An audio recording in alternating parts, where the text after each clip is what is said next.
स्वागत है आपका क्लोजिंग कॉल में। आपके साथ मैं हूं अभिषेक सत्यव्रतम। बाजार में हम देख रहे हैं कि लोअर लेवल से ठीक ठाक रिकवरी आ रही है, लेकिन वोलेटाइल माहौल बना हुआ है बाजार में। निफ्टी इस वक्त करीब 35 अंक ऊपर नीचे आपको कारोबार करता हुआ दिखेगा, लेकिन निफ्टी बैंक में करीब 250 अंकों के आसपास की मजबूती है। ये मजबूती शुरुआत में भी निफ्टी बैंक के पास थी, लेकिन उसको गंवाया था, फिर से उसको रीगेन करने की कोशिश हो रही है। एडवांस डिक्लाइन रेशियो हम देख रहे हैं कि आज मंदी के खिलाड़ियों के पक्ष में ही है, क्योंकि करीब करीब 1750 शेयर इस वक्त गिरावट के साथ कारोबार कर रहे हैं। एक बार बड़ी बातों पे नजर डालते हैं, उसके बाद एक एक करके ये समझने की कोशिश करेंगे कि आपकी रणनीति इंडेक्स में क्या होनी चाहिए और आपके लिए क्लोजिंग ट्रेड में मौके कहां पर बनेंगे। तो निफ्टी नीचे से करीब 120 अंक संभला है, 22,450 के आसपास आपको कारोबार करता हुआ दिखेगा। निफ्टी बैंक की बात करें तो करीब करीब जो तेजी है वो है 250 अंकों के आसपास की। एचडीएफसी बैंक से आज बढ़िया सपोर्ट मिल रहा है।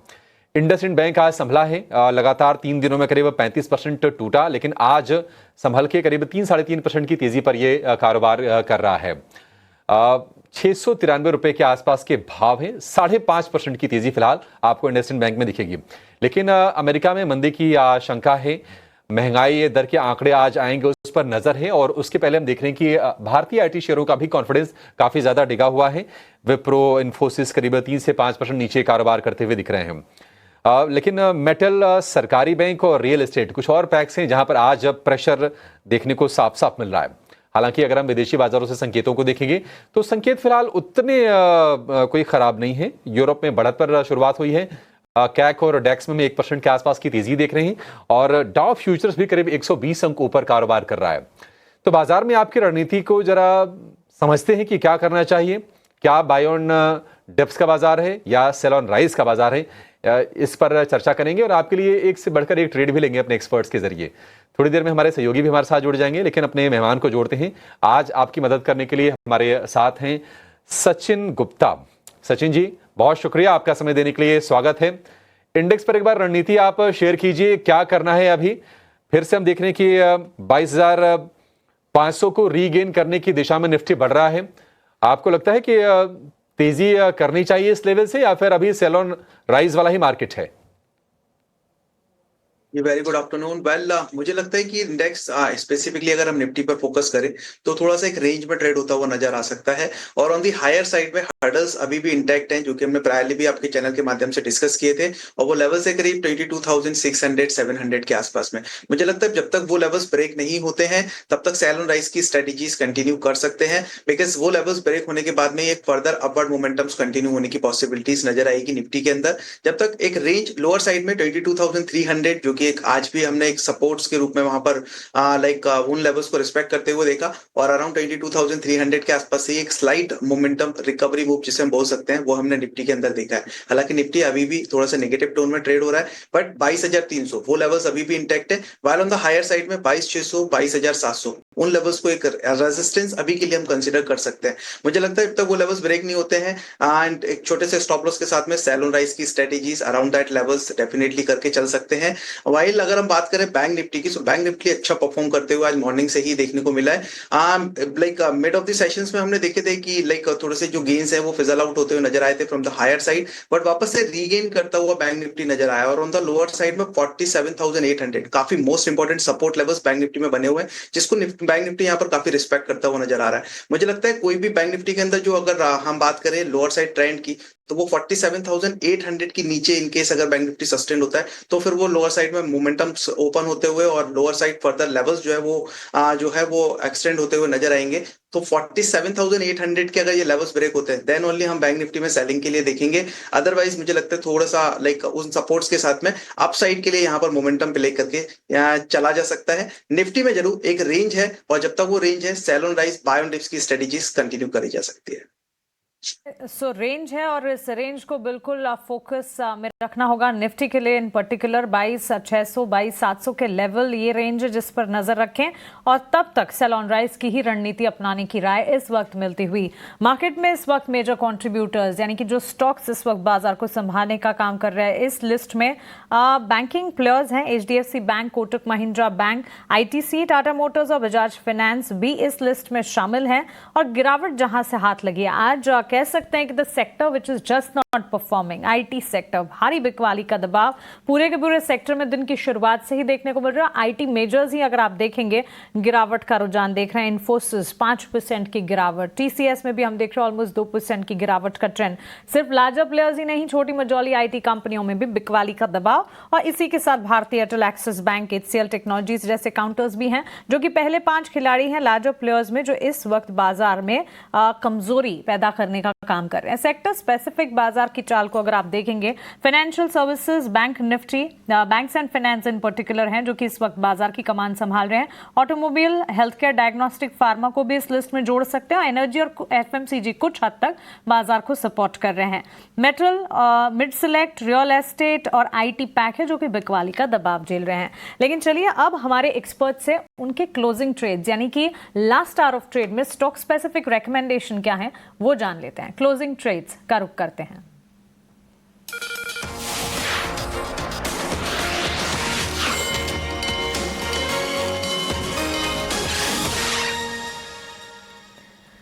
सचिन गुप्ता तो है ही हमारे साथ, एक और एक्सपर्ट हमारे साथ एंजल वन से देवांग शाह भी जुड़ गए हैं। देवांग, आपका भी स्वागत है 18 आवर स्वदेश पर अपना समय देने के लिए आपका शुक्रिया। शुरुआत आपसे करना चाहूंगी, बताइए क्लोजिंग ट्रेड्स में इस वक्त स्टॉक स्पेसिफिक रिकमेंडेशंस क्या होंगे? Good afternoon. Stock specific recommendation है, फर्स्ट स्टॉक है इंडिगो। इंडिगो का ओवरऑल स्ट्रक्चर देखे तो हाइट ऑफ हार्ट स्ट्रक्चर में डेली चार्ट पे ट्रेड कर रहा है। हमें लगता है इसमें और अपसाइड देखने मिल सकता है। स्टॉप लॉस यहाँ रखना है 4630, टारगेट है 4880। इंडिगो है जहां पर फोकस है इस वक्त मार्केट में। जिस तरह के सेंटिमेंट्स डेवलप होते हुए नजर आ रहे हैं, स्टॉक स्पेसिफिक अपॉर्चुनिटी जरूर ढूंढी जाए और इसी कड़ी में इंडेक्स वाइज वॉलेटिलिटी काफी हद तक नजर आ रही है। इसी के चलते इंटरग्लोब एविएशन ऑलमोस्ट 2% की तेजी है, यहां से तेजी के आसार 4725 के लेवल्स पर। सचिन, गुड आफ्टरनून, आप भी बताइए आज कौन से स्टॉक्स हैं आपके रेडार पर? वेल, गुड आफ्टरनून मानसी जी। और पहला स्टॉक आज रडार पर है वो है बलरामपुर चीनी। एक डेली चार्ट्स पर अगर हम देखें तो एक फॉलिंग वैज पैटर्न्स के ब्रेकआउट्स कंफर्म होते हुए नजर आए। साथ ही साथ में अगर हम लास्ट 2 वीक्स के वॉल्यूम्स पर फोकस करें तो एक अच्छे वॉल्यूम्स स्पर्ट्स जो है आज के ट्रेडिंग सेशंस में हमें पर्टिकुलर स्टॉक के अंदर देखने को मिले हैं। सो वॉल्यूम के साथ में एक पैटर्न्स का ब्रेकआउट यहाँ पे कंफर्म होता हुआ नजर आया है। हालांकि ये स्टॉक मैंने जब स्पॉट किया था तो करीब 468-70 के आसपास में चल रहा था। अभी स्टॉक के प्राइसेस करीब 475 के आसपास में। मुझे लगता है 470 वापस से अगर उस रेंज पे मिलता है तो डेफिनेटली यहाँ पर बाइंग ली जा सकती है। लोअर साइड में स्टॉप लॉस 454 का रहेगा। पहला टारगेट यहाँ पे 483 कंसीडर करेंगे और दूसरा टारगेट 495 का रहेगा।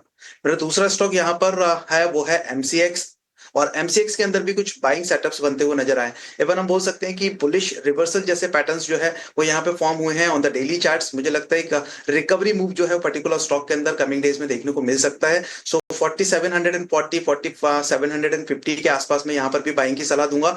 लोअर साइड में 4590 का एक स्टॉप लॉस रहेगा। अपसाइड पोटेंशियल्स मुझे 4980 तक के लिए नजर आ रहा है।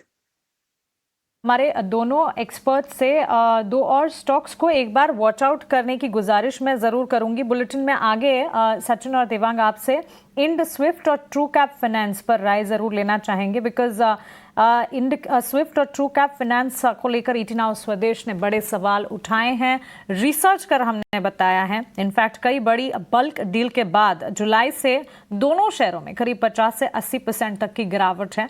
इंड स्विफ्ट लैब देखेंगे बिकवाली का दबाव, और साथ ही ट्रू कैप फाइनेंस। दोनों स्टॉक्स को सचिन और देवांग आप वॉच आउट जरूर कीजिएगा। इस बीच जतिन गेड़िया भी हमारे साथ हमारी पैनल पर जुड़ गए हैं, उनका भी स्वागत करते हैं मेरा एसेट शेर खान से। जतिन, गुड आफ्टरनून, बताइए क्लोजिंग ट्रेड्स में स्टॉक्स कौन से हैं आपके रेडार पर? आज के ट्रेडिंग सेशन में हमने देखा है कि एफएमसीजी स्टॉक्स मार्केट को थोड़ा सपोर्ट कर रहे हैं, तो हम 2 एफएमसीजी स्टॉक्स के साथ जाना चाहेंगे। जो पहला रिकमेंडेशन होगा वो ब्रिटानिया में होगा। तो ब्रिटानिया में हमने देखा है कि एक शार्प रनअप के बाद 3 से 4 दिनों का कंसोलिडेशन हो रहा है।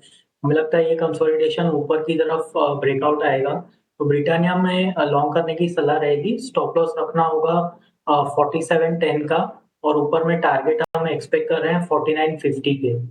जो दूसरा रिकमेंडेशन होगा वो भी एफएमसीजी पैक में से होगा। वो रिकमेंडेशन होगा आईटीसी। तो आईटीसी में भी हमने एक ट्रेंड रिवर्सल देखा हुआ है। 4 दिनों का कंसोलिडेशन ऊपर की तरफ ब्रेकआउट देखने मिल रहा है अभी। तो हमें लगता है कि आईटीसी में एक next leg of the up move start हो चुका है, जो ये स्टॉक को अराउंड 425 428 तक एक रैली देखने को मिल सकती है। तो आईटीसी लॉन्ग करने की सलाह रहेगी। स्टॉप लॉस आपको रखना होगा 405 रुपए का, और टारगेट हम 428 के लेके चलेंगे। डन। तो तीनों मेहमान मेरे साथ बने हुए हैं, सचिन गुप्ता, देवांशा और जतिन केडिया, जिनसे हम कर रहे हैं बातचीत। आज मार्केट का अगर आप विन पूछेंगे तो देखो बैंक निफ्टी ने अच्छे से संभाला और आज आईटी रियल कल्प्रिट साबित हुआ 3% की गिरावट के साथ। बट एनी हाउ, एक और शेयर जो आज 1700 के ऊपर वापस से आ गए वो एचडीएफसी बैंक। ये कितनी हेल्प करेगा एक बार और पता कर लेते हैं। देवांग भाई, एक बार जरा आपसे रिकमेंडेशन, एचडीएफसी बैंक और कितनी हेल्प करेगा बैंक निफ्टी की स्पेशली? एचडीएफसी बैंक की बात करें, डेफिनेटली डेली चार्ट पे हम देख रहे हैं काफी कंसोलिडेशन देखने मिला है, बट ओवरऑल हम देखें तो 200 डे मूविंग एवरेज के ऊपर स्टॉक डिसाइज वही सपोर्ट लेकर स्टॉक वापस अपसाइड रिज्यूम कर रहा है। तो आई थिंक ये लेवल पे भी एंट्री बनाई जा सकती है। 1670 का स्टॉप लॉस रखना होगा। अपसाइड अराउंड 1780 तक के लेवल्स देखने मिल सकते हैं शॉर्ट टर्म में एचडीएफसी बैंक में, तो एंट्री की जा सकती है लेवल पे। जहाँ पर आज लॉन्ग पोजीशंस बनी है, देखिए छोटा हफ्ता है मार्केट का, और यहाँ पे जो भी पोजीशंस बन रही है ना, वो सबको पता है कि छोटा हफ्ता है।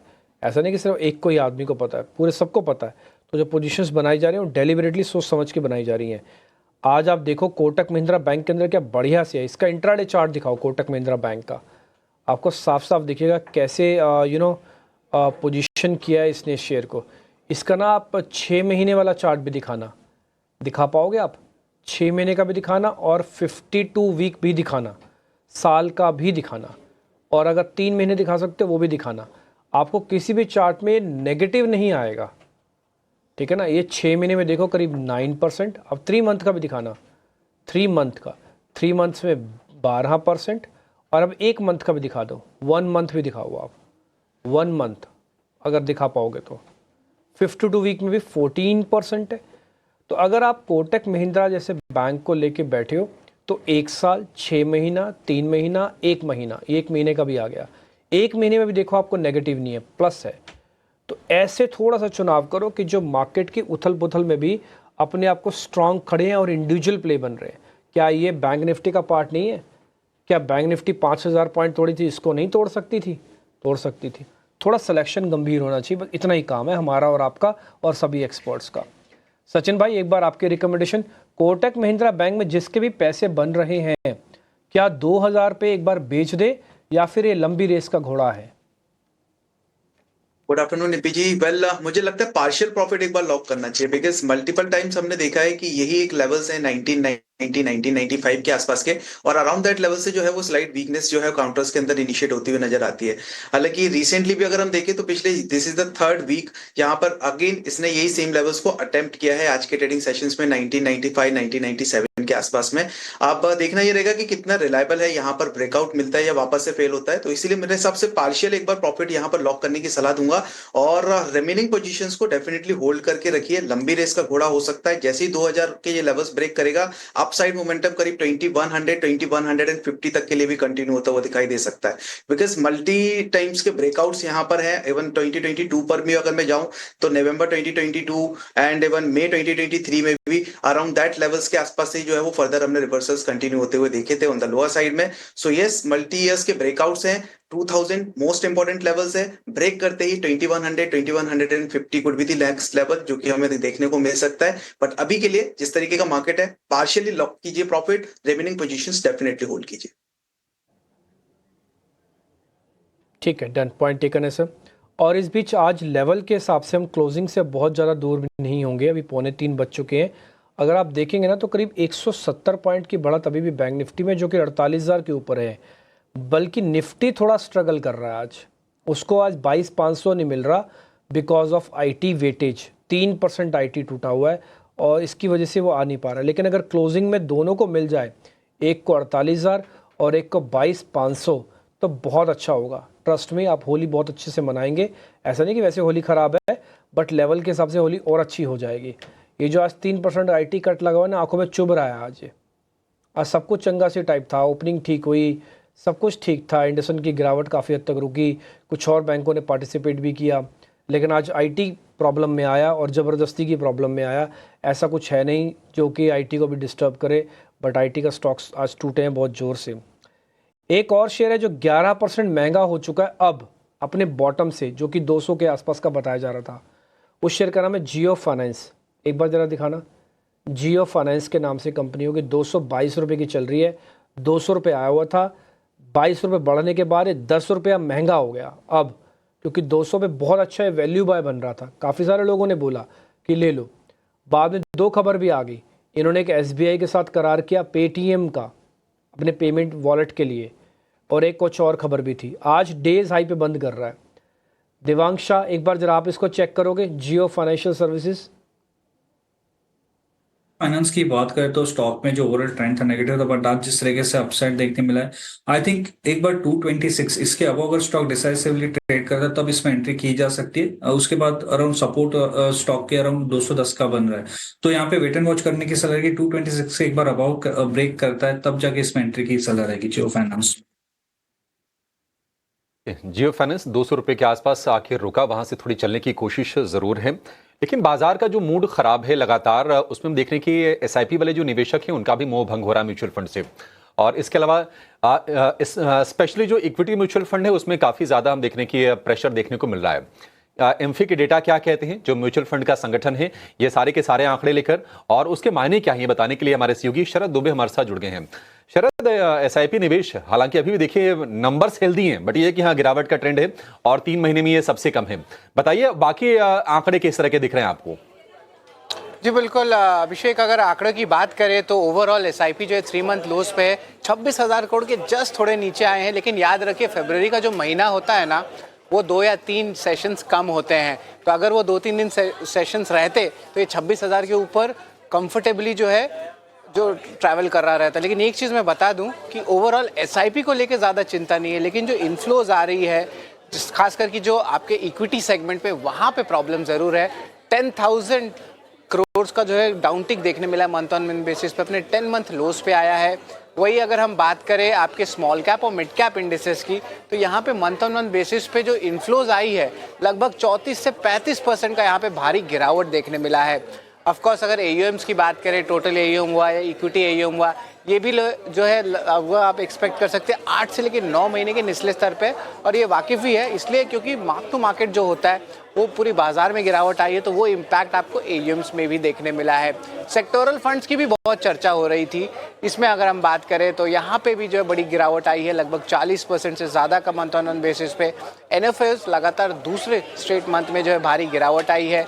सेक्टोरल थीमेटिक के जो बड़े बड़े आ रहे थे पहले कैपिटल मार्केट्स के, डिफेंस के, वो सब अब धीरे धीरे बंद हो रहे हैं। तो यहाँ पे जो है ओवरऑल देखा जाए तो थोड़ी सी करेक्शन है, सैनिटी देखने मिल रही है मिड सेगमेंट में भी और आपका ओवरऑल सेगमेंट्स में भी, खास करके सेक्टोरल थीमेटिक में। लेकिन जो फ्लेक्सी कैप फंड्स है ये सेगमेंट बहुत स्ट्रॉन्ग है, लगातार 11वें महीने में जो है यहाँ पे आप देख सकते हैं कि यहाँ पे स्ट्रेंथ देखने मिल रही है। बट ओवरऑल कहेंगे कि weak set of operational update आया एमफी का। एसआईपी जो है स्टेबल है क्योंकि फरवरी के दिन कम थे, बट ऑफकोर्स जो पैनिक है या आप कह सकते हैं वो उतनी बड़ी नहीं है। बट इक्विटी फ्लोज ये सिग्निफिकेंटली कम हुआ, ये सबसे इंपॉर्टेंट पॉइंट है, इसको ज़रूर जो है नज़र रखिएगा। तो ऑफकोर्स फरवरी में थोड़ी सी ब्रेक ज़रूर लगी है अगर आप म्यूचुअल फंड इंडस्ट्री की ग्रोथ करें, और ये जो है बेसिकली दर्शाता है कि मार्केट का क्या जो फीलिंग्स आ रहा है उसके ऊपर जो एसआईपी के आंकड़े भी हमें दिख रहे हैं। बहुत शुक्रिया आपका ये सारे के सारे डेटा बताने के लिए। तो प्रेशर है एसआईपी में और स्पेशली इक्विटी वाले जो फंड्स हैं जिनका पूरा का पूरा पैसा बाजार में लगता है, वहां पर हम ज़्यादा प्रेशर देख रहे हैं। लेकिन आज अगर हम एएमसी वाले यानी कि जो म्यूचुअल फंड ऑपरेट करती हैं कंपनीज, उनके अगर हम शेयरों की बात करें तो ऐसी कोई ज़्यादा घबराहट वाला माहौल नहीं है इस डेटा को देख के। आप देखिए एचडीएफसी एएमसी, इसमें करीब करीब आपको 0.3% की गिरावट है। Aditya Birla sun life AMC, वहां पर तो बाकायदा हम देख रहे हैं कि डे हाई के आसपास कारोबार होता हुआ आपको दिखेगा। 3.5% के आसपास की तेजी, हालांकि पहले थोड़ा सा गिरा हुआ शेयर है ये। आपसे जानना चाहेंगे देवांग, कहीं कोई ट्रेड का मौका आपको दिख रहा है इन शेयरों में? Aditya Birla sun life AMC, HDFC AMC, capital markets जुड़े कंपनीज में कहीं आपको मौके दिख रहे हैं? आई थिंक अभी ये सेक्टर में वेट करना चाहूंगा। और अगर HDFC असेट AMC की भी बात करें तो स्टॉक अभी भी एक डेली चार्ट पे कंसोलिडेशन जोन में, एक रेंज में। तो आई थिंक यहाँ पे ये सेक्टर में मैं वेट एंड वॉच करना चाहूंगा फर्दर न्यू ट्रेड इनिशिएटिव करने से पहले। ठीक है, वेट इन वॉच की सलाह है। BSE एक बार सचिन जी आप चेक कीजिए। BSE में आज थोड़ी रिवर्सल आ रहा है, हालांकि भाव अभी भी 4,000 रुपए के नीचे ही है BSE का। इस तेजी पर क्या आप यकीन करेंगे? क्या आपको लगता है कि नहीं ये गिरावट जो हो रही थी थम गई, या फिर अभी एक दो सत्र और अभी इसको वॉच कर लिया जाए? मुझे लगता है यहाँ पर ना ये जो करेक्शन होना था ये अभी थमता हुआ नजर आएगा, बिकॉज मोस्ट इंपॉर्टेंट लेवल्स के सपोर्ट्स लेता हुआ नजर आया है ऑन अ वीकली चार्ट्स, और वो है गोल्डन रेशियोज रिट्रेसमेंट्स लेवल 61.8%, और वो लेवल्स थे अराउंड 36,144 के आसपास के।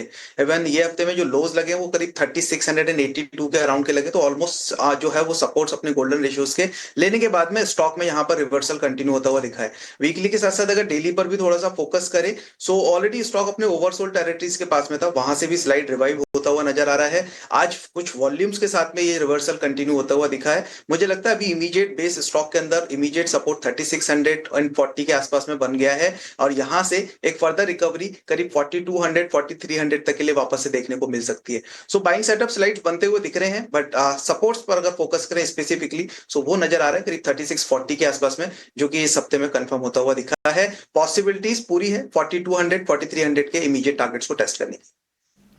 4200 4300 इमीडिएट टारगेट्स हैं जिसे टेस्ट करने की पॉसिबिलिटी यहां पर नजर आ रही है। BSE लिमिटेड करीब 5% की तेजी के साथ आज अगेन यहां पर अप मूव है, और ये अप मूव जो है वो आगे भी जारी रहने की पूरी संभावना। एंट्री पॉइंट्स अगर मिलते हैं तो एक्सचेंज एंसिलरी में इस प्लेयर पर एंटर जरूर करने के बारे में सोचा जा सका है। 3997 के लेवल्स पर ये कामकाज करता हुआ।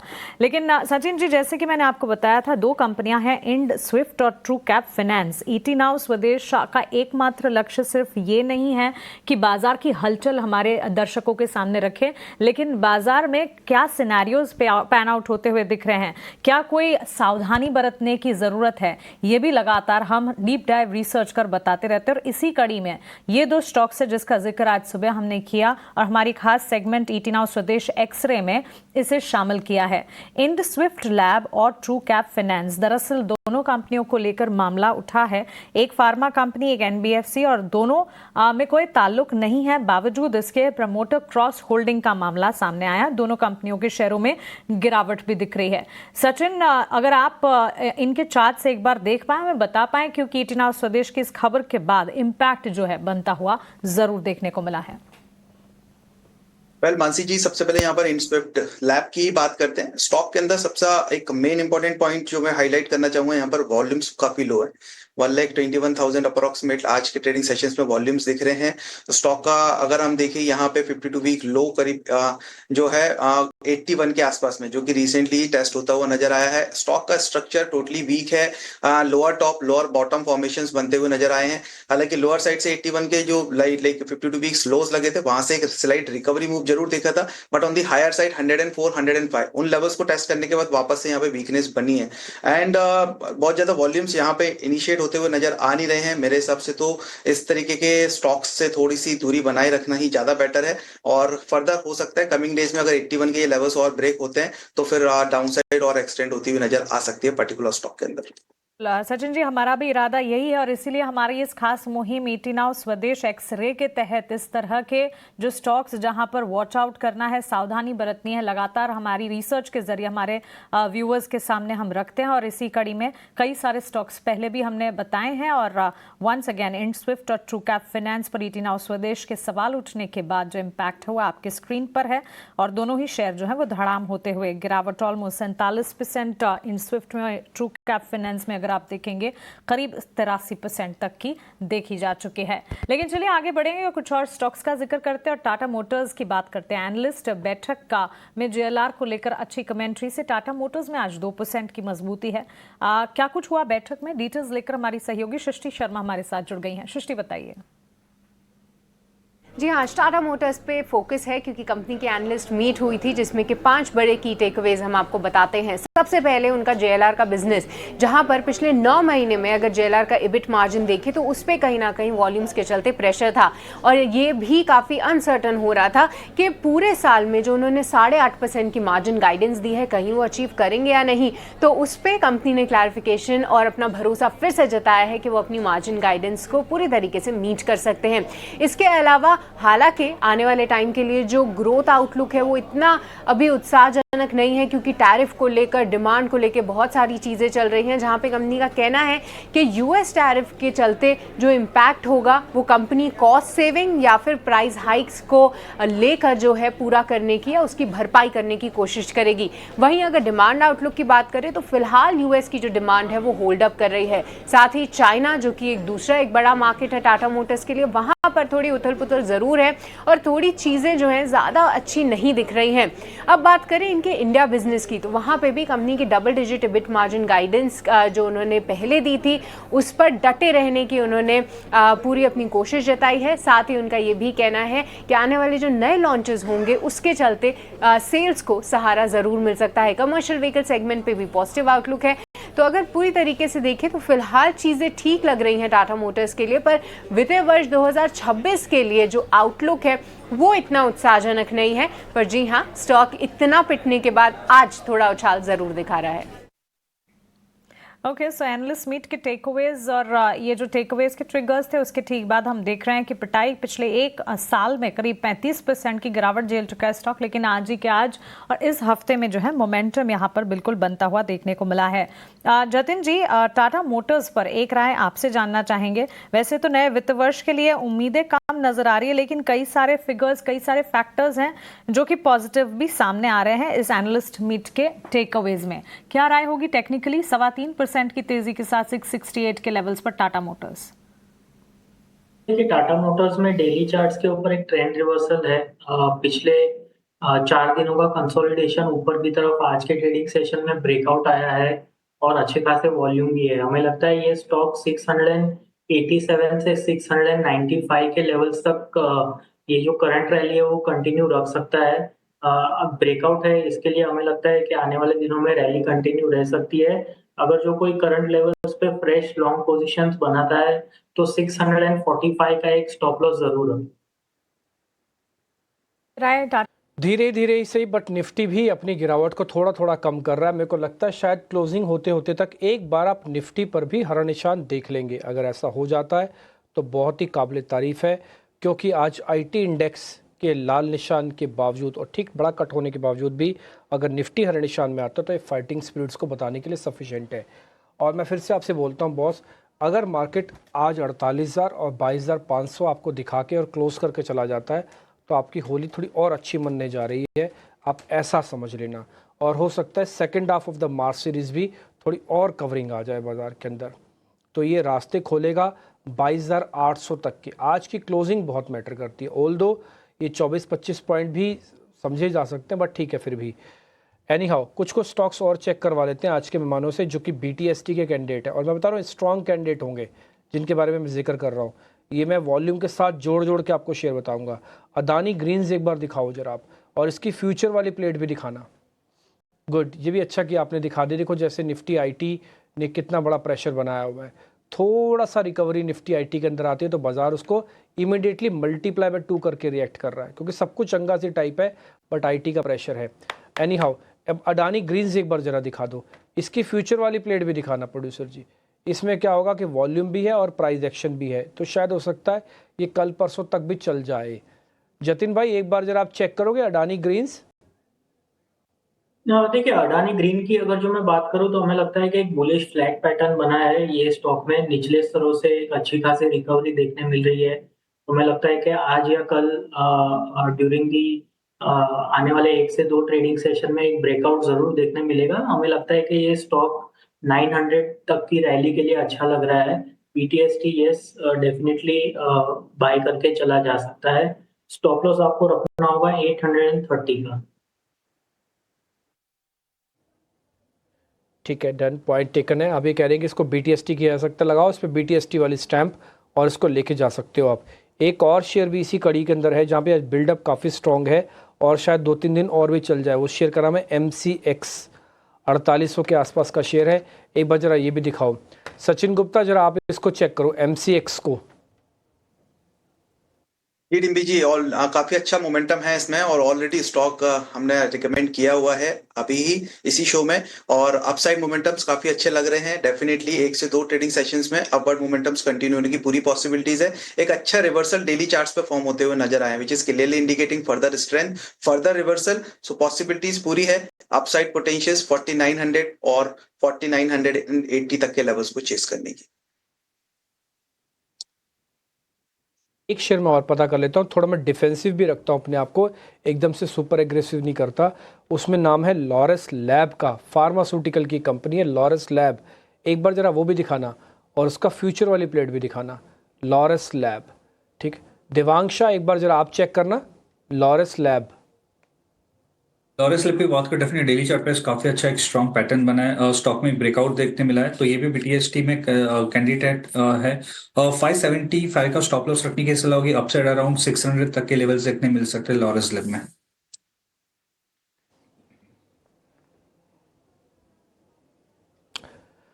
ठीक है, कोशिश तो कर रहा है मार्केट किसी ना किसी तरह से आज हर निशान आपको निफ्टी पे भी दिख जाए, बट देखिए कैसे 20 पॉइंट के लिए तरसा रहा है मार्केट। आपका ऐसे खुशी का ठिकाना नहीं होगा हर निशान पे एक बार आ जाए तो, और टिका भी जाए तो इसका मतलब आज डैमेज डन है। आज आप 2 डैमेज को कंप्लीट करोगे 2 दिन में। पहला, इंडसन जैसी बड़ी प्रॉब्लम्स को भी मार्केट डाइजेस्ट कर गया।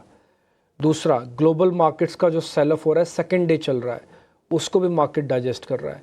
तो now the market is a digesting machine. पहले नहीं हो रहा था डाइजेस्ट, पहले मार्केट को थोड़ा सा भी आप गलत और खट्टा खिला दो, इधर उधर का कुछ खिला दो तो तुरंत ख़राब पेट और तुरंत वॉमिट, तुरंत बाहर, सारा बाज़ार ख़राब। फिर क्या अच्छी खबर आ रही है क्या बुरी खबर आ रही है, डजेंट मैटर, फिर तो उसको एक ही चीज़ करनी है, तोड़ना है तोड़ना है और तोड़ना है तोड़ना है। लेकिन पिछले 4-5 दिन से आप एक चीज़ देख रहे होगे, अच्छी खबर आए चाहे बुरी खबर आए, मार्केट की फाइटिंग स्पिरिट्स जाग गई है। बस मेरे को यही आपको नोटिस कराना, मैं भी यही फील कर रहा हूँ। मैं अभी भी उस खतरे के निशान से बाहर नहीं हूँ, बट फाइटिंग स्पिरिट्स जागना एक अच्छी बात है और बहुत अच्छी बात है, और इस सीरीज़ के लिए भी अच्छी है। बहुत लोगों ने पैसा तोड़ा है इस बार, अब जोड़ने का समय भी आएगा, और भगवान ने चाहा तो सब कुछ चंगा से टाइप ही रहेगा। खैर आगे बढ़ जाते हैं, एक जरा और मैं शॉर्ट वाला कैंडिडेट भी पता करता हूँ। सचिन भाई ये आपसे होगा, हाँ, जो आज का सबसे ट्रबल शूटर है, प्रॉब्लम है एक्चुअली में। है तो वैसे 2, लेकिन मैं उसमें से लीक से हट जाता हूँ। जरा लोधा चेक करो सर, या रैमको सीमेंट चेक करो, छोड़ दो लोधा, छोड़ दो सर, रैमको सीमेंट चेक करो सर। 4% है, ह्यूज वॉल्यूम है, फ्यूचर वाली प्लेट भी दिखाना है इसकी। सर क्या करना है इसमें रैमको सीमेंट में? और एक अच्छा डिक्लाइन देखने को मिला है अलोंग विद द वॉल्यूम्स, और टॉप पर अगर देखें डेली स्ट्रक्चर्स पे 888-85 के आसपास में 200 डीएमएस को exactly as an resistance act करने के बाद वहां से रिवर्सल कंटिन्यू हुआ है। लोअर साइड में अगर सपोर्ट्स देखें तो करीब 825-830 के आसपास के वो सपोर्ट्स थे, वो भी ब्रेक होते हुए नजर आए हैं। क्लियर कट एक फर्दर डिक्लाइन मोमेंटम्स और कंटिन्यू करने की पॉसिबिलिटीज यहाँ पे नजर आ रही है। लोअर साइड में जो टारगेट्स हो सकते हैं कमिंग डेज में, वो हो सकता है 780-770 के, जो कि चेज होते हुए नजर आए। बिकॉज जो सेटअप्स थे, जो पहले जो लग रहा था 885 के ऊपर फर्दर मोमेंटम्स कंटिन्यू होना चाहिए, वो फेल होते हुए नजर आए। वो जो 200 डीएमएस के जो लेवल्स थे, उन लेवल्स पे स्टॉक सस्टेन नहीं किया, और अराउंड दैट लेवल से ही रिवर्सल कंटिन्यू हुआ है। सो पॉसिबिलिटीज पूरी डाउन साइड मोमेंटम और कंटिन्यू करने की है। 770-775 कुड बी द टारगेट। ठीक है, 770-775 के टारगेट्स हो सकते हैं रेमको सीमेंट के लिए। आज हम देख रहे हैं कि आईटी शेयरों के चलते बाजार में थोड़ी सी कड़वाहट रही, लेकिन लोअर लेवल से थोड़ी सी रिकवरी हमने आईटी में भी देखी है। अब इन्फोसिस की जो गिरावट है वो 4% की रह गई है, विप्रो की गिरावट 3% की रह गई है, तो एक 1.5% की रिकवरी इन्फोसिस में आ गई है, विप्रो में करीब 2% के आसपास रिकवरी है। लोअर लेवल से थोड़ी सी रिकवरी की कोशिश है, और बाजार के रिकवरी के पीछे एक और वजह है, वो है कि रिलायंस इस वक्त डे हाई के आसपास ट्रेड कर रहा है। 0.25% के आसपास की बढ़त फिलहाल आपको रिलायंस के शेयर में दिखेगी, और इसके चलते ही निफ्टी में हल्की सी गिरावट है 20 अंकों के आसपास की। लेकिन एक सेगमेंट ऐसा भी है जहां पर अच्छी खासी मिठास है, और वो है शुगर शेयरों का खेमा। आज तेजी क्यों बन रही है बताने के लिए हमारे सहयोगी विश्वमोहन जुड़ गए हैं, जो कि कमोडिटीज को बहुत अच्छे से ट्रैक करते हैं। विश्वमोहन बताइए, शुगर क्यों चल रहे हैं शेयर आज? ये देखिए, सबसे बड़ी वजह है उत्पादन के जो नए अनुमान एस्ट्रा All India Sugar Traders Association की तरफ से जारी किए गए हैं, उनका लगातार नीचे की तरफ उत्पादन अनुमान आता जा रहा है। पिछला अनुमान उनका कि इससे 7-8 लाख टन ज़्यादा का था, अब उन्होंने घटाकर इसे 258 लाख टन 2024-25 शुगर सीजन के लिए कर दिया है। पिछले साल से अगर इस उत्पादन के नंबर को देखें तो करीब करीब 19 से 20% कम है, तो लग रहा है दाम ऊपर की तरफ ही जाएंगे। अगर इस्मा की बात करें तो इस्मा ने भी 270 लाख टन के आसपास का ही उत्पादन अनुमान जारी किया है, वो भी पिछले साल से 14% कम है। यानी सारे एसोसिएशंस को लगता है कि यहाँ पे उत्पादन कम रहने वाला है, इससे फ़ायदा होगा कि शुगर के दाम बढ़ेंगे। और हाँ, अभी यहाँ पर अगर गन्ना किसानों के बकाया की बात करें तो 15,500 करोड़ का गन्ना किसानों का बकाया है अब इस शुगर सीजन के लिए। अब ऐसे में उनकी फील्डिंग हो रही है इस्मा की तरफ से और बाकी एसोसिएशन की तरफ से कि कैसे शुगर मिलों के लिए जो एमएसपी होती है, मिनिमम सेलिंग प्राइस होती है, उसे बढ़ाया जाए, एथनॉल के प्राइसेस बढ़ाया जाए। एक्सपोर्ट की तो इजाज़त मिली ही थी 10 लाख टन की, तो सारी चीज़ें पॉजिटिव इनके फेवर में होने की उम्मीदें अभी लग रही है। तो ये सारी वजह हैं जो यहाँ पर शुगर कंपनियों के लिए, शुगर मिलों के लिए पॉजिटिव है और यही वजह। लेकिन आज की तेज़ी के पीछे सबसे बड़ी वजह यही दिख रही है कि उत्पादन के जो नंबर है वो लगातार नीचे की तरफ डाउनवर्ड रिवाइज हो रहे हैं, उसका फायदा यहाँ पर साफ तौर से दिख रहा है। ठीक है, उत्पादन 19% कम रह सकता है। और अभी कुछ दिन पहले ये खबर भी आई थी कि जो चीनी वाली कंपनीज हैं वो इथेनॉल के दाम बढ़ाने की भी मांग करने वाली हैं, और देखते हैं कि उसको क्या निकल के आता है। तो डबल ट्रिगर हो सकता है। एक बार जरा चेक कर लेते हैं कि अगर आपको शुगर में कोई पोजीशन लेनी हो तो आपके लिए बढ़िया शेयर कौन सा है। सचिन, आप जरा चेक करके बताइए, शुगर में किसके साथ जाएंगे? लीडर बलरामपुर चीनी के साथ या फिर कोई और शेयर पसंद है आपको? जी, शो के स्टार्टिंग में ऑलरेडी चीनी स्टॉक यहाँ पर सजेस्ट किया था। स्टॉक था बलरामपुर चीनी, एक अच्छे सेटअप्स बनते हुए नजर आए हैं। एंड डेली चार्ट्स पर जो है, जैसे कि हमने बात की थी पहले भी, डेली चार्ट्स पर जो है एक फॉलिंग वैश पैटर्न्स के ब्रेकआउट मिले हैं। वॉल्यूम्स काफी अच्छे इनिशिएट होते हुए नजर आए हैं। सो बलरामपुर चीनी बेस्ट कैंडिडेट है फॉर द बाइंग। इसके साथ साथ दूसरा स्टॉक यहाँ पर जो मुझे लग रहा है जिसमें फर्दर एक शॉर्ट कवरिंग देखने को मिल सकती है, वो है EID पैरी। यहाँ पर भी करीब 700 के आसपास का लाइक लेवल्स पर अभी ट्रेड कर रहा है। 3% के अराउंड के गेन्स होल्ड करता हुआ स्टॉक नजर आ रहा है। पॉसिबिलिटीज है 1 से 2 ट्रेडिंग सेशंस में यहाँ पर भी फर्दर अपवर्ड मोमेंटम टुवर्ड्स 720 725 वहां तक के लिए देखने को मिल सकते हैं। बलरामपुर चीनी और EID पैरी 720 और 725 के टारगेट के लिए आप EID पैरी के शेयर में भी पोजीशन बना सकते हैं। एक और शेयर है फार्मा स्पेस, जहां पर हम देख रहे हैं कि लगातार दूसरे दिन आज बढ़िया वॉल्यूम के साथ बाइंग हो रही है। वो शेयर है लीडर सन फार्मा का शेयर। सन फार्मा पिछले अगर हम 5 से 6 दिन की बात करें तो करीब करीब 100 रुपए सन फार्मा ने जोड़ लिए हैं। कल एक खबर भी आई थी कि अमेरिका की एक बायोटेक कंपनी का इन्होंने एक्विजिशन किया है और डील की वैल्यू अगर हम रुपए में बताएं आपको तो करीब 3,000 करोड़ रुपए के आसपास की वो डील की थी। सन फार्मा, देवांग जी, कैसा लग रहा है आपको स्ट्रक्चर इसका? क्या ये जो अपमूव आ रहा है लोअर लेवल से, एक सपोर्ट लेके शेयर चल रहा है, ये तेजी जारी रहेगी? अगर हाँ तो टारगेट्स क्या होंगे आपकी ओर से? सन फार्मा की बात करें तो एक करेक्शन के बाद स्टॉक में रिवर्सल देखने मिला है। अपसाइड हमने देखा, एक ब्रेकआउट भी देखने मिला है स्टॉक के अंदर, तो ये लेवल पे भी एंट्री की जा सकती है। स्टॉप लाइन पे रखना होगा अराउंड 16,645 का। अपसाइड अराउंड 1730 तक के लेवल्स देखने मिल सकते हैं सन फार्मा में। सन फार्मा फिलहाल 1750 रुपए के आसपास के प्राइसेस हैं और इस पर देवांग की आपके लिए राय। लेकिन चलिए ये समझ लेते हैं कि इस बाजार में आपके लिए ऑप्शंस में ट्रेड करके पैसे कहां पर बन सकते हैं। लेकर आएंगे ऑप्शंस के चैंपियन को।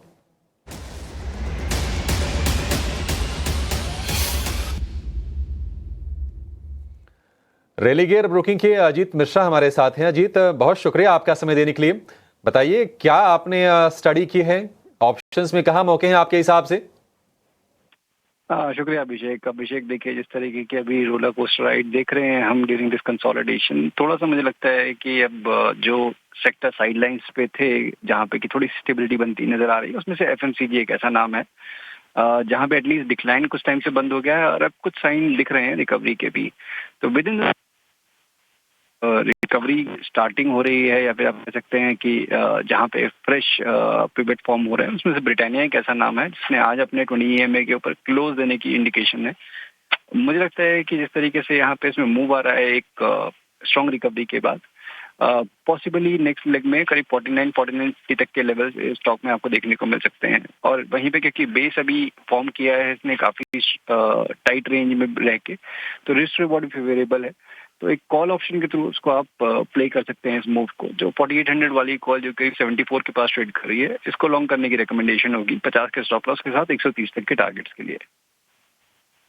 बढ़िया आपके लिए पिक है ये कंजम्पशन वाले बास्केट से। ब्रिटानिया की 48 वाली कॉल खरीदी है 74 रुपए के भाव पर, लक्ष्य 130 का, स्टॉप लॉस 50 रुपए का, अधिकतम मुनाफा 5600, अधिकतम नुकसान उसके आधे से भी थोड़ा सा कम 2600 रुपए का। अजीत लगे हाथ एक काम कीजिए, आईटीसी पर जरा व्यू दीजिए, क्योंकि आईटीसी को हमने देखा है कि 400 रुपए के आसपास मतलब उसके गिरा नहीं है, 395 रुपए के आसपास जाके संभला और वहां से फिर अब देख रहे हैं कि एक स्टडी परफॉर्मेंस है। आईटीसी आपको लगता है कि वो भी चल सकता है?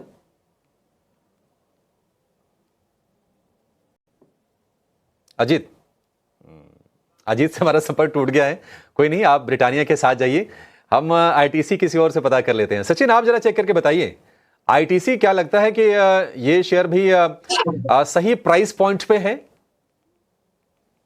जी बिल्कुल, एक स्ट्रेंथ नजर आ रही है लोअर साइड से, जो 400 एंड 395 के आसपास के लेवल्स थे, यहाँ पर थोड़ा सा टाइम स्पेंड किया था स्टॉक ने, वो फर्दर लेवल्स ब्रेक होते हुए नजर आए। साथ ही साथ में पिछले 2 से 3 ट्रेडिंग सेशन से अगर हम देखें, सो वॉल्यूम्स इनिशिएट होते हुए यहाँ पर नजर आ रहे हैं। इमीडिएट ब्रेकआउट लेवल यही है, 412 415 के लेवल्स ही हैं, और ये फर्दर लेवल्स जैसे ब्रेक होते हैं, अपसाइड पोटेंशियल्स करीब 425 428 उन लेवल्स तक देखने को मिल सकते हैं। वो एक इमीडिएट टारगेट्स हो सकते हैं स्टॉक के लिए। लोअर साइड में सपोर्ट हम कंसिडर कर सकते हैं अराउंड द लेवल ऑफ 395। सो अगर कोई पोजीशंस लेता भी है 415 के ऊपर बाइंग की सलाह रहेगी। लोअर साइड में 395 का एक स्ट्रिक्टली स्टॉप लॉस रहेगा। अपसाइड पोटेंशियल्स 430 तक के लिए देखने को मिल सकता है। ट्विटर वीक का सेकंड लास्ट ट्रेडिंग सेशन और सेकंड लास्ट ट्रेडिंग सेशन के आखिरी 15 मिनट बाजार अपने आप को संभालने की कोशिश पूरी तरह से करते हुए 22,460 के लेवल्स पर सेक्टर स्पेसिफिक हालांकि बटा हुआ कामकाज देखने को मिलेगा, जहां financial services, pharma, automobile, energy, FMCG ये कुछ पॉकेट्स हैं जो कि बाजार को संभालने का काम कर रहे हैं। इसके ठीक सामने metal, PSU bank, media, real estate और आईटी सेक्टर बिकवाली का दबाव झेल रहे हैं। आईटी स्टॉक और आईटी सेक्टर की अगर बात करें, चाहे फिर वो लार्जर आईटी प्लेयर्स हो या छोटी मझौली कंपनियां हो, बिकवाली गिरावट है और आप देखिए करीब 1000 अंक से भी ज्यादा गिरावट निफ्टी आईटी इंडेक्स में देखी जा चुकी है। सिर्फ इतना ही नहीं, ये वो सेक्टर है जो कि ताल्लुक रखता है ग्लोबल सेंटिमेंट से भी। ग्लोबल मार्केट में नैस्डैक में किस तरह के सेंटिमेंट्स डेवलप हो रहे हैं, उसका भी एक इम्पैक्ट डोमेस्टिक आईटी कंपनियों पर पड़ता है। और इसी के चलते अमेरिका में मंदी की आशंका से आईटी शेयरों में भारी बिकवाली देखने को मिल रही है। इसके पीछे की वजह क्या है और इससे इम्पैक्ट कितना पड़ता हुआ दिख रहा है, सारी डिटेल्स लेकर हमारे सहयोगी अंश जुड़ गए। अंश बताइए। बिल्कुल, निफ्टी आईटी इंडेक्स देखें तो 52 वीक हाई से कम कुछ 20% गिर चुका है। साथ ही साथ आज का टॉप सेक्टर लूजर भी है। अगर यहाँ पे हम की ट्रिगर्स देखें तो सबसे पहले शुरुआत हम यूएस मार्केट से करेंगे, क्योंकि आईटी कंपनी की जो रेवेन्यू है वो मेजरली यूएस मार्केट से ही आती है। और वहाँ पे देखें तो जो जॉब ग्रोथ है उसका डेटा थोड़ा वीक आया है। कंज्यूमर स्पेंडिंग भी यहाँ पे स्लो होती हुई नजर आया है, जिस वजह से वहाँ पे मंदी का माहौल छाया हुआ है। वहाँ पे इसकी एक डर का माहौल बना हुआ है, जिसके चलते काफ़ी नेगेटिव सेंटिमेंट वहाँ पे बनता हुआ नजर आता है। दूसरा रीजन ट्रेड टेंशन का है। 25% का यूएस टैरिफ लग चुका है कनाडा, मेक्सिको और चाइना पे, जिस वजह से ग्लोबल ट्रेड काफ़ी डिसरप्ट हो चुका है। तीसरा, यहाँ पे राइजिंग यील्ड की बात की जा रही है, क्योंकि जो यूएस बॉन्ड है 10 ईयर वो बहुत बढ़ता हुआ नजर आ रहा है, बढ़ के अब 4.2-4.3% के आसपास जा चुका है। तो कहीं ना कहीं इन्वेस्टर्स यूएस इक्विटी मार्केट से हटकर बॉन्ड मार्केट की तरफ जाते हुए नजर आ रहे हैं, जिस वजह से इक्विटी मार्केट में हमें बिकवाली होती हुई नजर आ रही है। साथ ही साथ अगर यहाँ पे और रीजंस देखें तो जो टेक इंडेक्स है नैस्डैक यूएस का, वहाँ पे काफ़ी ज़्यादा डिक्लाइन होता हुआ नजर आ रहा है। अगर पिछले एक हफ्ते का डेटा निकाले तो नैस्डैक करीबन 6% से ज़्यादा गिर चुका है। ओवरऑल सारे इंडेक्सेस देखे वर्ल्ड के तो नैस्डैक सबसे ज़्यादा गिरता हुआ नजर आया है। तो जो वहाँ पे नेगेटिव सेंटिमेंट बन रहा है वो कहीं ना कहीं हमें डोमेस्टिक टेक स्टॉक्स में भी आता हुआ नजर आ रहा है। लास्ट रीजन यहाँ पे देखें तो जियोपॉलिटिकल रिस्क भी काफ़ी होता हुआ नजर आ रहा है। जो मिडिल ईस्ट हुआ, यूक्रेन के इशू हुए, इसके चलते ओवरऑल ग्लोबल मार्केट में काफ़ी हलबली छाई हुई है। इसलिए काफ़ी इन्वेस्टर्स इक्विटी मार्केट से हट के थोड़े सेफ हेवन में जाने देख रहे हैं, जैसे कि गोल्ड मार्केट हुआ। इस वजह से इक्विटी मार्केट काफ़ी हिला हुआ है, स्पेशली टेक स्टॉक्स का। साथ ही साथ आज एक्चुअली मॉर्गन स्टैनली की भी रिपोर्ट आई है और उनका कॉशियस यहाँ पे सेंटिमेंट बनता हुआ नजर आ रहा है इंडियन आईटी सेक्टर पे। उन्होंने ये भी बताया है कि जो रिस्क है वो काफ़ी ज़्यादा गहराता हुआ नजर आ सकता है आईटी स्टॉक्स में, स्पेशली उनके रेवेन्यू और वैल्यूएशन को लेकर। इस वजह से आईटी स्टॉक्स काफ़ी दबाव में नजर आ रहे हैं। शुक्रिया आपका सारी की सारी डिटेल्स हमें बताने के लिए, और आईटी सेक्टर में इस वक्त सेंटिमेंट्स कैसे बन रहे हैं और गिरावट के पीछे की वजह क्या है शेयर करने के लिए। जैसे कि आप देख सकते हैं लार्जर प्लेयर्स और छोटी मझौली आईटी कंपनियां सारी की सारी पिटती हुई, बिकवाली का दबाव यहाँ पर फिलहाल झेलती हुई। जतिन जी, आपसे एक राय जानना चाहेंगे आईटी सेक्टर पर करंट स्टेटस को देखते हुए, आपका टेक क्या होगा?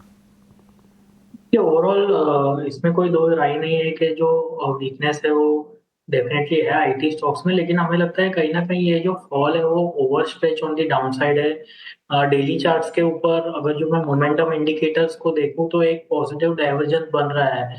हालांकि अभी तक प्राइस का कंफर्मेशन नहीं है, लेकिन अगर जो मोमेंटम इंडिकेटर्स के रीडिंग देखें तो प्रीवियस जो लो है और आज का जो लो है उसमें डाइवर्जेंस है। तो कहीं ना कहीं जो सेलिंग प्रेशर है वो हमें लगता है कि आगे जाते हुए थमना चाहिए, और हम आईटी स्टॉक्स पे करंट लेवल पे अगर फ्रेश शॉर्ट की तो कोई राय नहीं दे रहे हैं, लेकिन अगर जो किनके पास है तो वो होल्ड करने की सलाह दे रहे हैं at this point of time. पर पोजीशन है उसे बरकरार रखा जा सकता है, लेकिन नई पोजीशन से बिल्कुल दूर रहने की राय आईटी सेक्टर पर बनती हुई। बीटीएसटी एसटीबीटी ट्रेड हमारे एक्सपर्ट से क्विकली जान लेते हैं। सचिन, शुरुआत आपसे करना चाहेंगे, कोई बीटीएसटी एसटीबीटी ट्रेड आपकी तरफ से? वेल मानसी जी, यहाँ पर दो कॉल्स सजेस्ट करूंगा, दोनों ही बीटीएसटी रहेंगे। पहला कॉल है एबी कैपिटल के अंदर, Aditya Birla capital. Daily charts पर एक अच्छे फॉर्मेशंस बनते हुए नजर आए हैं। स्टॉक को अगर हम देखें तो इंपॉर्टेंट की मूविंग एवरेजेस के ऊपर सस्टेन होता हुआ नजर आ रहा है। आज वॉल्यूम्स अच्छे इनिशिएट होते हुए दिखाई दिए हैं। मुझे लग रहा है लाइक नेक्स्ट ट्रेडिंग डे पर एक अच्छा मोमेंटम स्केच करता हुआ दिखाई दे सकता है। सो स्टॉक को करंट मार्केट प्राइस पर बाइंग करने की सलाह रहेगी। 157 एक स्टॉप लॉस रहेगा लोअर साइड में। हायर साइड में दो टारगेट सजेस्ट करूंगा। पहला टारगेट होगा 168 का और दूसरा टारगेट होगा 172 का। मेरा दूसरा कॉल यहाँ पर वो शुगर सेक्टर से ही ईआईडी पैरी में रहेगा। अच्छा मोमेंटम है, डेली चार्ट्स पर फर्दर शॉर्ट कवरिंग नजर आ रही है, और मुझे लगता है करंट मार्केट प्राइस से भी यहाँ पर एक बाइंग लिया जा सकता है। सो करंट मार्केट प्राइस से बाइंग की सलाह रहेगी। लोअर साइड में स्टॉप लॉस 679 का रहेगा। अप साइड में पहला टारगेट 720 रहेगा, दूसरा टारगेट 730 का रहेगा। बीटीएसटी के तौर पर सचिन जी की तरफ से। देवांग जी, आपकी तरफ से कोई बीटीएसटी एसटीबीटी ट्रेड? यहाँ पर एक बीटीएसटी कॉल रहेगा वोल्टास में। वोल्टास में हम देख रहे हैं शॉर्ट टर्म चार्ट पे फाइट अपार्टमेंट स्ट्रक्चर में आज भी हमने एक अच्छा मोमेंटम देखा है। हमें लगता है फर्दर कंटिन्यू रह सकता है, तो वोल्टास खरीदने की सलाह। स्टॉप लॉस रखना है 1420, टारगेट है 1480। ट्रेड वोल्टास खरीदारी के मौके बीटीएसटी के तौर पर। जतिन जी, आपकी तरफ से कोई ट्रेड जो लेकर जाना चाहेंगे बीटीएसटी एसटीबीटी के तौर पर? यस, एक लॉन्ग साइड में क्रॉम्पटन ग्रीव्स लॉन्ग करने की सलाह रहेगी। डेली चार्ट्स के ऊपर 4 दिनों का कंसोलिडेशन ब्रेकआउट है। मुझे लगता है कि आने वाले दिनों में ये अपमूव कंटिन्यू रह सकता है। लॉन्ग करने की सलाह रहेगी। स्टॉप लॉस रखना होगा 352 का और ऊपर में 370 के टारगेट एक्सपेक्टेड। क्रॉम्पटन ग्रीव्स 358 के लेवल्स, करीब 4% की तेजी यहां पर देखने को मिल रही है। ये तेजी ज्यादा और बढ़ती हुई नजर आ सकती है, इसी के चलते बीटीएसटी के तौर पर इसे लिस्ट डाउन किया है। लेकिन इस बीच बजाज फाइनेंस पर भी सचिन, क्या बीटीएसटी की राय बन रही है? हम देख रहे हैं ऑलमोस्ट 2% की तेजी है। वन ऑफ द स्टॉक जो मेजर कंट्रीब्यूटर्स हैं आज बाजार को संभालने में। जी बिल्कुल मानसी जी, अच्छा मोमेंटम है और 8400 के आसपास के लेवल से उसके ऊपर फाइनली स्टॉक सस्टेंड होता हुआ नजर आ रहा है। प्रायर डे के मोमेंटम पर भी अगर हम फोकस करें तो बॉटम करीब अराउंड 8200 के आसपास के इमीडिएट सपोर्ट से रिवर्स होता हुआ दिखा था। तो पॉसिबिलिटीज है अपसाइड मोमेंटम्स करीब 8600 8650 तक के लिए कंटिन्यू करने की। सो एज अ बीटीएसटी भी इस काउंटर को देख सकते हैं। इसके साथ ही एक डिस्क्लेमर देना चाहूंगा, ये स्टॉक हमने ऑलरेडी ऑप्शंस के थ्रू हमारे क्लाइंट्स को सजेस्ट किया हुआ है। सो उसको एज अ डिस्क्लेमर आप कंसिडर कर सकते हैं। अपसाइड मोमेंटम्स यस 8600 8650 तक के लिए कंटिन्यू होने की पॉसिबिलिटीज पर्टिकुलर स्टॉक के अंदर नजर आ रही है। ठीक है जी, आज कुल मिला के अच्छी चीज़ सिर्फ यही है कि डैमेज बहुत बड़ा नहीं हुआ। दूसरी अच्छी चीज़ ये है कि मार्केट की फाइटिंग स्पिरिट जिंदा है। तीसरी अच्छी चीज़ है कि कोई मेजर एक्सीडेंट और सामने नहीं आया, जैसे कल इंडसन आ गया था, है ना। और एक और अच्छी चीज़ भी है मार्केट के पास कि अभी तक मार्च सीरीज जब से शुरू हुई है, बाज़ार ने एक तरफ़ा मूव नहीं लिया। इससे पहले फेब में एक तरफ़ा मूव था। दिखा सकोगे अच्छा आपसे भी पता नहीं चल पाएगा, नहीं तो 15 दिन का दिखा पाओ, 11-12 दिन का अगर दिखा पाओ चार्ट तो आप निफ्टी का, तो आपको देखेंगे थोड़ा ना मूवमेंट नहीं हुआ, हम जहाँ हैं उससे थोड़ा गेन ही किया है हमने, लूज़ नहीं किया। तो अभी तक की मार्च सीरीज़ ठीक चल रही है और अभी तक कोई दिक्कत नहीं है। ये देखिए 7 डेज़ का निफ्टी फायर हुआ है, 7 डेज़ में करीब हमने 350 पॉइंट्स जोड़े हैं, गुड पॉइंट, अच्छा आपने दिखाया ये। तो आप देख रहोगे जब से सीरीज़ शुरू हुई है, मैं 7 ट्रेडिंग डेज़ ही मान लेता हूँ एज इट इज़ ही, तो जब से सीरीज़ शुरू हुई तो वैसे कोई दिक्कत नहीं है। सेम विद बैंक निफ्टी भी एक बार दिखा दो, बैंक निफ्टी में शायद उतना आपको नहीं दिखेगा, है ना।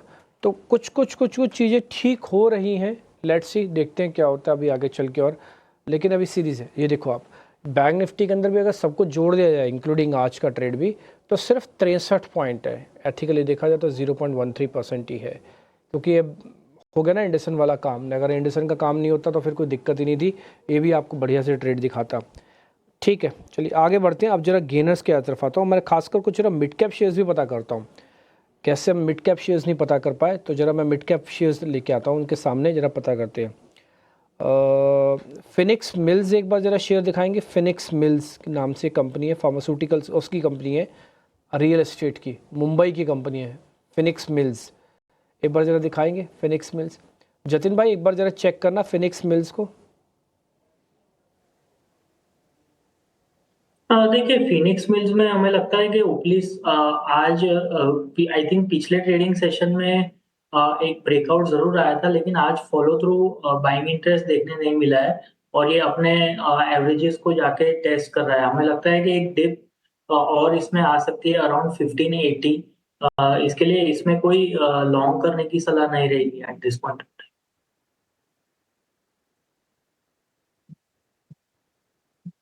अब जरा एक और शेयर भी मैं आपके सामने रखता हूँ जहाँ पर आज गिरावट काफ़ी ज़्यादा है। इंडस टावर 323 रुपये का है। ये स्टारलिंक की खबर आई है, उसके बाद से शेयर टूटा है, आज 5% नीचे है। और कितना जा सकता है सचिन जी एक बार ज़रा चेक करना, सिर्फ ये चेक कर लो कि कितना और वीक हो सकता है बस। वीकनेस यहाँ पे मुझे लगता है और फर्दर कंटिन्यू हो सकती है। एंड लोअर साइड में जो लेवल्स बन रहे हैं वो ब्रेकडाउन के लेवल्स हैं 315 के 315। जैसे ये लेवल्स फर्दर ब्रेक होता है, डाउन साइड पॉसिबिलिटीज 300 290 तक के लिए एक्सटेंड होते हुए नजर आ सकते हैं। एक और शेयर भी है आज। अच्छा चलो यही पता कर लेता हूँ, सबसे खतरनाक शेयर ही इंडस बैंक। आज की क्लोजिंग आपको सचिन कैसे लग रही है इसकी? ये अच्छी क्लोजिंग है, कॉशियस वाली क्लोजिंग है, या फिर अभी और हिम्मत करनी पड़ेगी इसको? आज की क्लोजिंग कैसे मानते हो आप इसकी? वेल डिम्पी जी, अगर टेक्निकली मैं देखूं तो क्लोजिंग काफी अच्छी है, नो डाउट। वॉल्यूम्स काफी अच्छे इनिशिएट होते हुए नजर आए हैं लोअर साइड से। जिस तरीके से रिकवरी स्टॉक ने दी है, 4% के आसपास का गेन हम देख रहे हैं ओवरऑल। अगर आप बॉटम से अगर हम देखें जो लोस टेस्ट किए थे वहां से प्रायर डे के क्लोज के अकॉर्डिंगली, तो लाइक मोर देन 7% के गेन्स यहाँ पर हैं।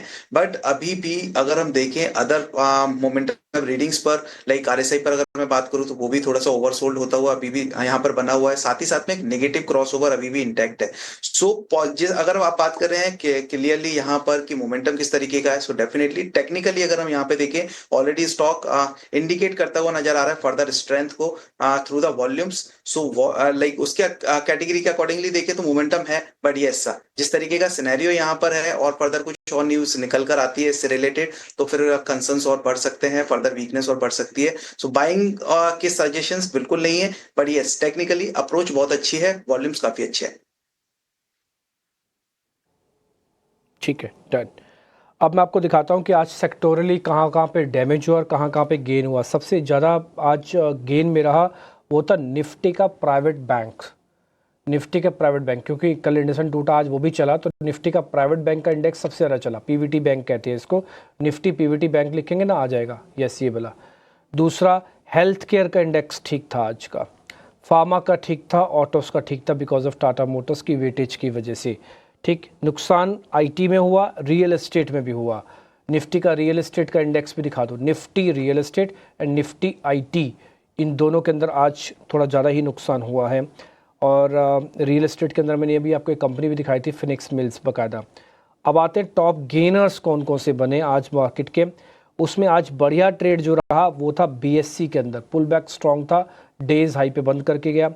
अडानी ग्रीन्स, जियो फाइनेंशियल्स, टाटा मोटर्स, वोल्टास, ये कुछ एक शेयर है जिनके पास परसेंटेज में 2% से लेके 5% तक की बढ़त आई है। ये आपकी स्क्रीन पर वो सभी शेयर्स फायर किए जा रहे हैं। अब आज के लूजर्स मैं बताता हूँ आपको। LTTS जिसको हम कहते हैं, टेक्नोलॉजी सर्विसेज है इसकी, वो टूटी आज। इंडस टावर टूटा, PB फिनटेक टूटा, इन्फोसिस, रैमको सीमेंट टूटा। इन सब के अंदर करीब 4% तक की गिरावट आई। जो मैं बोल रहा हूँ, LTTS, PB fintech, Indus tower, Ramco cement, इन सब के अंदर टॉप लूजर्स आप अपनी स्क्रीन पर देख पा रहे होंगे। ये निफ्टी के आपको IT के थोड़े ज़्यादा दिख रहे हैं। अगर आप सीधा फायर करोगे तो IT के ही दिखेंगे, अगर आप सेलेक्टिव फायर करोगे तो नॉन IT भी दिखेगा आपको, ठीक है। तो ये निफ्टी के लूजर्स हैं। बट वैसे कुल मिला के क्लोजिंग आज की ख़राब नहीं गई। मैं आप क्लोजिंग को मैं बिल्कुल आज की काफ़ी रिस्पेक्ट करूँगा और मैं बोलूँगा आज की क्लोजिंग ठीक जा रही है। आज निफ्टी ने करीब 25-28 से पॉइंट करीब खोए हैं और कुछ नहीं, और बैंक निफ्टी ने करीब 200 पॉइंट जोड़े हैं। 48,000 के ऊपर आज बैंक निफ्टी ने क्लोज़ किया है और 22,466 यानी कि .500 के जस्ट नीचे आज निफ्टी ने अपने आप को क्लोज़ किया है। कल देखते हैं कल क्या सेशन होता है। अगर कल सेकेंड डे भी IT गिरता है तो फिर तकलीफ आएगी, हो सकता है वापस 22,300 को टेस्ट करने पहुंच जाए। तोड़ेंगे इसकी प्रोबेबिलिटी काफ़ी कम लगती है। और अगर कल सब कुछ चंगा सी टाइप रहा, यानी कि थोड़ा भी ठीक रहा, तो कल आप 22,500 का गैप के साथ निफ्टी को खोलेंगे और 48,000 ऑलरेडी बैंक निफ्टी के पास पड़ा है। दोनों अपना काम करेंगे कवरिंग का, क्योंकि उसके बाद होली है, तो उसके बाद हो सकता है बढ़िया दिन भी आपका निकल जाए। कुल मिला के आज का सेशन मैं इसको एक ठीक सेशन और एक बढ़िया सेशन के तौर पर निकाल दूंगा, क्योंकि आज जो प्रॉब्लम्स कल थी वो आज बदली हैं। थोड़ा बहुत IT की प्रॉब्लम है, मेरे को लगता नहीं कि सेक्टोरल प्रॉब्लम सेकंड डे भी चलती है। जब सेक्टर की प्रॉब्लम होती है वो वन डे में रुक जाती है, इंडिविजुअल प्रॉब्लम कई बार कैरी कर जाती है। ठीक है जी, बहुत बहुत शुक्रिया आपका जतिन भाई आज कार्यक्रम में जुड़ने के लिए। दिवांशा आपका भी शुक्रिया, सचिन गुप्ता आपका भी बहुत बहुत शुक्रिया, थैंक यू वेरी मच कार्यक्रम में जुड़ने के लिए। मेरे को, अभिषेक को और मानसी को इजाज़त दे सकते हैं। इसी तरह से आगे भी कल की अगर आपको तैयारी करनी है तो अगला शो हमारा उसी से जुड़ा हुआ है, आप उसको भी देख सकते हैं। नमस्कार। नमस्कार।